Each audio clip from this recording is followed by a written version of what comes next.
Você já ouviu falar do termo Holodomor, ou morte pela fome? Essa é uma das manchas que tem na história da Ucrânia que foi provocada pela Rússia e que é pouco disseminada e pouco até estudada por nós aqui, né, no Ocidente. Mas se você for parar para analisar os fatos e os números históricos, não mente que o passado da Ucrânia com a Rússia já não era bom há muito tempo. A Ucrânia já pertenceu à Rússia, sim, só que a Ucrânia também já foi de vários outros países. Ela, por ser uma terra fértil e ficar ali entre a Rússia e entre o leste europeu, outros povos já possuíram a Ucrânia também. Só que a Ucrânia, mesmo com os poloneses, por exemplo, já tentaram possuir a Ucrânia, mesmo com a presença de outros povos ali em seu território, eles nunca perderam o nacionalismo. Eles nunca deixaram de ter um dialeto próprio, uma cultura própria. Mesmo com a Rússia e muitos russos morando lá, eles não conseguiram suprimir isso. Os russos não conseguiram fazer com que ela fosse predominantemente russa. O nacionalismo na Ucrânia, principalmente pela parte camponesa, era muito forte. No final da Primeira Guerra Mundial, a Ucrânia já tinha tentado ser independente. Já havia revoluções buscando a independência da Ucrânia do território russo. Eles não queriam mais fazer parte do território russo, que era o Império Russo naquela época, era muito grande. Então já havia esses movimentos nacionalistas para tentar desvincular a Ucrânia da Rússia. Acontece que a questão piorou após o governo de Lenin, lá por volta de 1917. Lenin era comunista e Lenin tinha aquele ideal, né, que o comunismo tem, de que não haveria sociedade de classes, que a propriedade privada deixaria de existir e passaria para o poder do Estado, o Estado que ia organizar a economia, tudo pelo bem da coletividade. E Lenin conseguiu disseminar suas ideias comunistas por toda a Rússia e agregar o máximo de territórios que ele conseguiu para a Rússia, formando a URSS, União das Repúblicas Socialistas Soviéticas. E quando Lenin morre em 1924, por conta de um AVC, o seu braço direito, podemos dizer assim, Stalin assumiu o poder.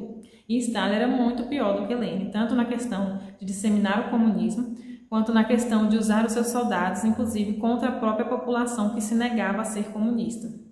O Stalin já sabia do histórico da Ucrânia tentar ser nacionalista, e o que é que ele fez? A Ucrânia, por ser uma terra muito fértil, tinha muita produção agrícola, ele pegava todo aquele abastecimento agrícola da Ucrânia para abastecer todo o resto da Rússia. Ele estava tentando industrializar a Rússia. Naquela época, a Europa e a Rússia também passavam por uma certa fome, né? Baixa produtividade, já tinha os vestígios da Primeira Guerra Mundial, então a fome já estava realmente um pouco disseminada. Mas os países ainda conseguiam sobreviver. E ele, tirando ali da Ucrânia boa parte da produção agrícola para o resto da Rússia, o que ele chamava de coletivismo, ele fazia com que a Ucrânia perdesse a sua fonte de subsistência, porque boa parte da Ucrânia era camponesa. Então ele pegava também esses camponeses, vamos supor que eram fazendeiros, né, os grandes fazendeiros. Ele tomava o Lenin, o Estado, tomava a terra desses fazendeiros, falava que a partir de agora a terra vai ser do Estado e pessoas que antes eram fazendeiros e ricos até, né, passavam a ser trabalhadores. Eles tinham que trabalhar na própria terra e dar aquela produção, vender aquela produção a baixo custo para o Estado. Só que, pela Ucrânia ter esse potencial nacionalista e continuar fazendo essas revoluções, tentando se desvincular da Rússia, tentando ser independente, Stalin tem uma reação com a Ucrânia diferente. Ele tenta um massacre contra a Ucrânia, que ficou conhecido como Holodomor, que é fome, a morte pela fome. E alguns países hoje, inclusive 16 países, consideram aquilo como um genocídio, porque houve a morte de 3 milhões de pessoas. Só para nível de comparação, no Holocausto morreram 6 milhões de pessoas e no Holodomor 3 milhões de ucranianos morreram. Como que essas pessoas começaram a morrer? Ele já estava vindo, tirando daquelas pessoas as terras, tirando a produção agrícola e passando para o resto da Ucrânia, passando para o resto da Rússia, né, da União Soviética. E aí, quando as pessoas tentavam ir contra isso, ele mandava soldados russos ali naquela região para tentar conter a população. E ele tirava da população a sua própria fonte de subsistência. Então ele tirava para vender, comprava deles a baixo custo, e se algum camponês tentasse guardar na sua propriedade algum alimento, ele tomava e falava que aquele camponês estava se levantando contra o Estado, contra o coletivo. E muitas pessoas eram presas, muitas pessoas eram mortas. Só que a fome estava se alastrando de uma maneira tão grande, principalmente na Ucrânia, de tanto que ele estava tirando, que as pessoas começaram a morrer por inanição. Houve relatos e registros policiais de canibalismo, de gente comendo outras pessoas mortas. A quantidade de pessoas nas ruas mortas também era tão intensa que passavam carroceiros todos os dias carregando os corpos dessa pessoa. Então nós estamos falando de uma perda de 3 milhões de pessoas por fome e foi provocada pela Rússia. Então isso é um passado que, inclusive, nações mundiais condenaram essa prática da Rússia, consideram como genocídio, muito embora a Rússia disse que não foi um genocídio, porque foi provocado pela fome. Mas como que foi provocado pela fome se ele tirava, e além de tirar o pouco que as pessoas tinham, ele cercou a Ucrânia para que ninguém da Ucrânia conseguisse fugir para outros países à busca de comida e também não deixava que comida entrasse lá. Então ele cerca todas as fronteiras da Ucrânia para as pessoas morrerem lá dentro mesmo, assim, não podia fugir. E mente para o resto da população mundial, porque ele falava para a população do mundo que não estava havendo fome na Rússia. Ele pagava, né? Tinha até um documentário que eu vi recentemente, que o diretor do The New York Times da época foi comprado por ele para poder veicular matérias falsas, né, a respeito da Rússia. Então o resto do mundo estava achando que era só uma fome normal, como no resto da Europa, e estava tudo bem.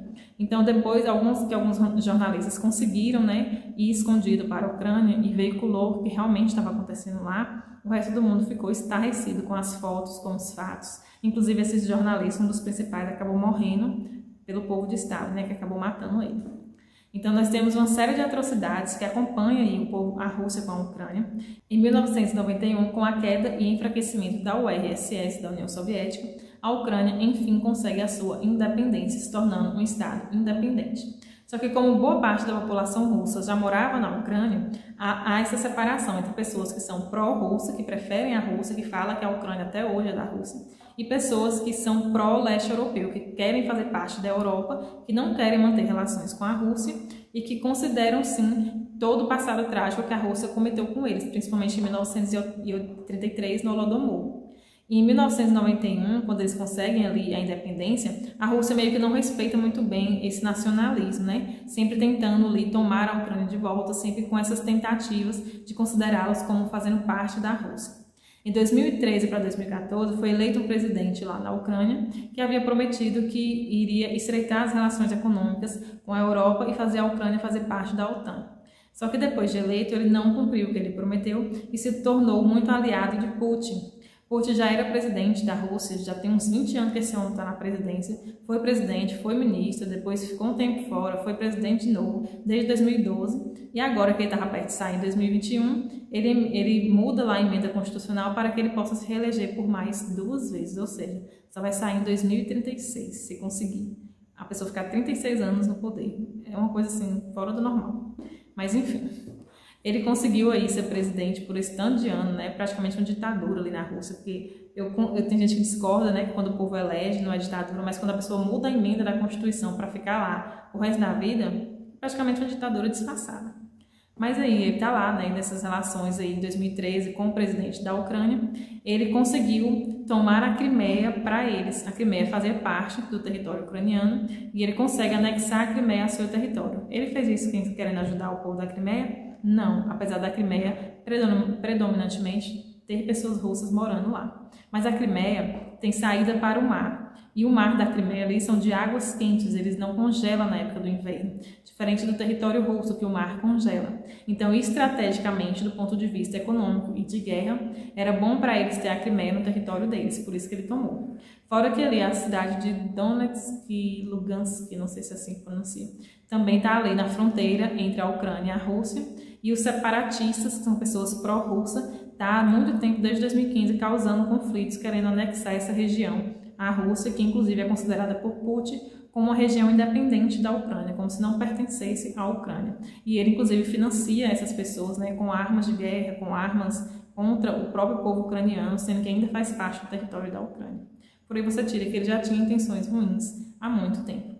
E em 2013 e 2014, os estudantes fazem uma revolução civil para que a Ucrânia fizesse parte do leste europeu, tentando pedir a eleição antecipada da presidência, porque não estava gostando do presidente atual, e se iniciou um conflito civil muito armado e muito forte contra a população, porque o presidente manda os soldados e policiais para as ruas contra os estudantes, contra a população que queria fazer parte da OTAN desde 2013 e 2014, e como ele não conseguiu conter a população e mesmo assim matou várias pessoas, mas com fortes pressões internacionais para que o presidente parasse, né, de fazer esse conflito armado contra os civis, contra pessoas comuns, ele acaba fugindo e se exilando ali na Rússia. Então a população conseguiu antecipar as eleições e eleger um novo presidente.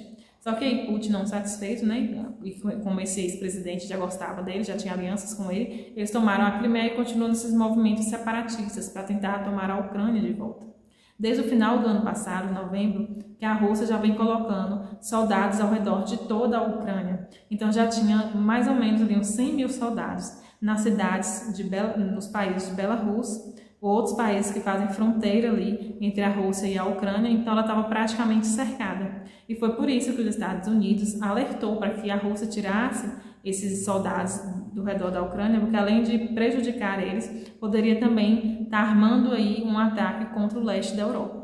O leste da Europa é esse que no passado também alguns desses países já pertenceram à Rússia. Meio que a Rússia nunca se conforma de ter perdido alguns países, de ter perdido a União Soviética, no sentido que eles eram um império muito grande antes e hoje está enfraquecendo. A própria Rússia ela já é um país mais fraco e não se conformando com isso, ele fica tentando ali fazer com que a Ucrânia não faça parte do leste europeu, porque se ela fizer parte do leste europeu, vai ser uma aliança maior com a Europa, inclusive com a Ucrânia fazendo parte da OTAN, os Estados Unidos e outros países do leste europeu poderiam ali estar financiando armamentos de guerra, colocando ali tropas militares na Ucrânia, e aí o Putin se sentiu ameaçado. Só que não houve essa ameaça formal dos Estados Unidos, dos países do leste europeu, de que ia atacar a Rússia. Mas ele se sentiu ameaçado e por isso ele começou esse ataque para que a Ucrânia não faça parte do leste europeu, para que a Ucrânia não entre para a OTAN, porque a OTAN é uma organização do Tratado do Atlântico Norte e os países que fazem parte da OTAN, que atualmente são 30 países, eles se protegem em caso de guerra. Se acontecer uma guerra, por exemplo, os países que fazem parte da OTAN vão se proteger. E Putin se sente ameaçado com isso. Ele fala que,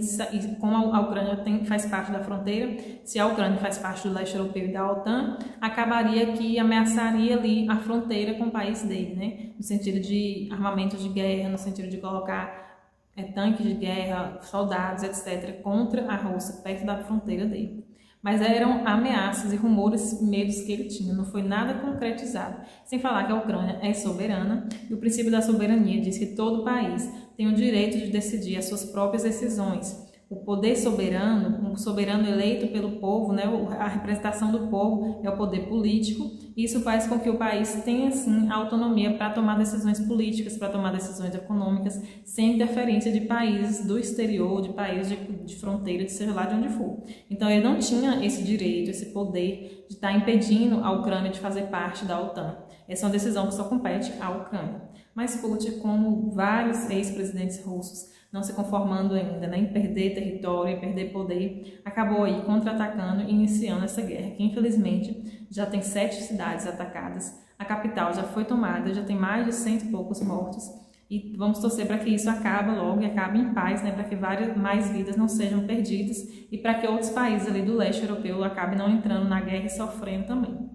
Então é isso que eu queria falar sobre o porquê da Ucrânia não querer fazer parte da Rússia, querer cortar essas alianças, porque tem todo um passado trágico com a Rússia também. Apesar de ter muitos russos morando na Ucrânia, e quem ainda acha que a Ucrânia é da Rússia, o poder político hoje, né, o poder político eleito pelo povo. Então o próprio presidente da Ucrânia quer fazer parte da OTAN e do leste europeu e eles têm toda a soberania para isso. Por hoje é só, pessoal. Até o próximo vídeo e fique atento e vamos aí todo mundo, né, torcer e orar também pela Rússia, por esse povo, para que eles parem de estar caçando conflitos de guerras e para que a população saia em paz de tudo isso.